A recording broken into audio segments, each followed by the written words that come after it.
So in this video, we are going to talk about new quizzes and how to moderate and some of the aspects of the new quizzes. So here on the left hand of the page, this menu, I click on quizzes.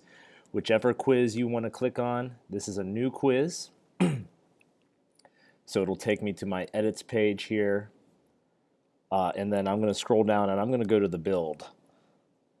I'm going to go into this quiz. So the build is where you add the questions and instructions, settings. There's all kinds of settings we can do here.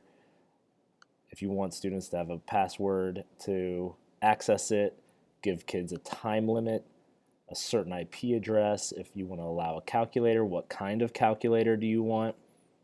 Multiple attempts, if you want to do that or not, and all the different types of view. Do you want them to see the correct answer? Do you want them to see feedback? Do you want to see how many points each question is worth? How many points they were given? All of that. Reports, you can go to reports and there's this quiz analysis that gives you all kinds of data that you may want. But we're going to go into the moderate here and there's a lot you can do. So you can search by student's name, or you can filter through, see who has no attempts left. If there were a certain amount of attempts, you can see who is currently in progress. You can see who has submitted, already submitted one of the attempts, or if the auto grading failed on any of them, you can see which ones it has failed on. So here are the attempts. The blacked out ones mean they're still in progress. So you can click in progress to see how it is going. So they have opened it. That is about it. And you can force the submit for that attempt. You can view their attempt and give them partial credit if you want, provide feedback, regrade it if it didn't work the first time. The view log goes to the same thing, only it's more, here is, they left that blank, now here's where they answered it. So it's similar, but just a different type of view. You can't do any grading or editing in there.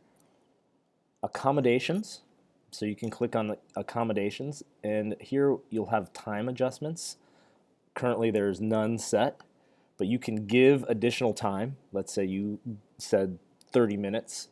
But this student has additional time or needs additional time, so you can just click here and tell how many hours or minutes you want to give them. You can remove the time limit. If you have a time limit for all students, it'll remove it for just this one student. There's also a time limit multiplier. Let's say you give them time and a half. You can just type in time and a half, and it'll do it automatically. Or you can click over here on moderate, and if you had where they only had one attempt but the student needs an additional attempt, you can give them however many additional attempts you would like. There is a time adjustment over in this area as well, less than what you had in accommodations. There's just give additional time or remove the time limit. And then you could possibly reopen it if something was closed, to just open it for that student to go back in, maybe to answer an extra question, something like that. So that when you are done, click return. This should save as you go, but then at the bottom it'll take you back to the quizzes, and that'll be set up, and those are how you moderate and some settings to the new quizzes.